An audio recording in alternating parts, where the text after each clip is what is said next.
Jalan Aipati dan Slamet Riyadi di-launching sebagai kawasan tertib lalu lintas.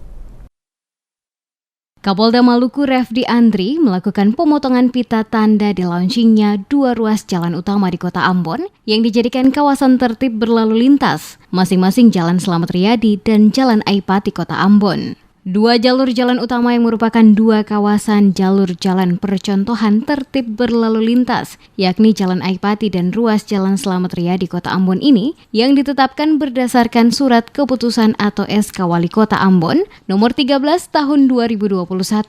Sebelumnya telah dilakukan uji kelayakan melalui Focus Group Discussion atau FGD yang melibatkan forum lalu lintas kota maupun provinsi serta unsur terkait. Kapolda Maluku Refdy Andri saat diwawancarai sejumlah wartawan setelah launching tersebut di Tribun Lapangan Merdeka Ambon pada Rabu 7 April 2021 menjelaskan, 2 kawasan yang di-launching untuk menjadi kawasan tertib berlalu lintas akan menjadi file project di Kota Ambon. Dirinya berharap bukan saja 2 kawasan jalan ini yang dijadikan kawasan tertib berlalu lintas di Kota Ambon, akan tetapi ada juga kawasan-kawasan lain pada kabupaten dan kota di Maluku yang akan melakukan hal yang sama.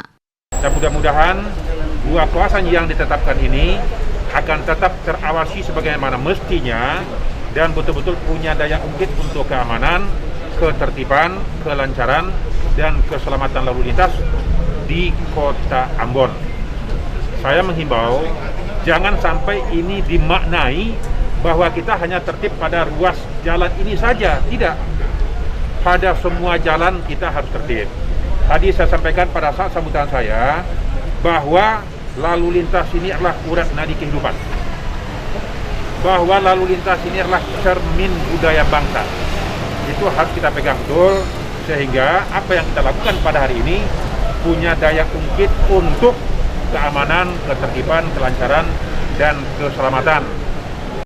Sementara itu, Kapolresta Pulau Ambon dan Pulau-Pulau Lease, Leo Surya Nugraha Simatupang, saat diwawancarai tentang penerapan sanksi kepada pelanggar menerangkan, kedepannya 2 jalur jalan ini akan dilengkapi dengan peralatan pendukung yang belum dilengkapi. Dirinya menambahkan, pemasangan perlengkapan pendukung yang nantinya dipasang guna memastikan bagi mereka yang melakukan pelanggaran aturan lalu lintas akan dikenakan sanksi tidak lagi digunakan secara manual. Akan tetapi elektronik penilangan akan diberlakukan bagi pengendara yang melanggar aturan pada 2 jalur tersebut. Ke depan seperti begitu, jadi kita lagi lengkapin sarana pendukungnya lagi. Kemudian kami akan integrasikan dengan command centernya Pemkot Ambon, sehingga nanti pemberlakuan elektronik tilang nanti ini bisa kita laksanakan dalam waktu yang dekat ini.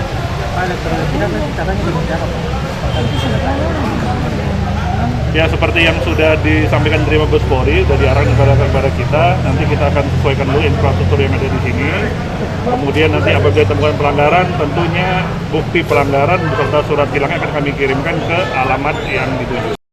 Lebih lanjut dikatakan Kapolresta, tertib berlalu lintas adalah urat nadi kehidupan dan cermin budaya bangsa untuk keamanan, ketertiban, dan keselamatan.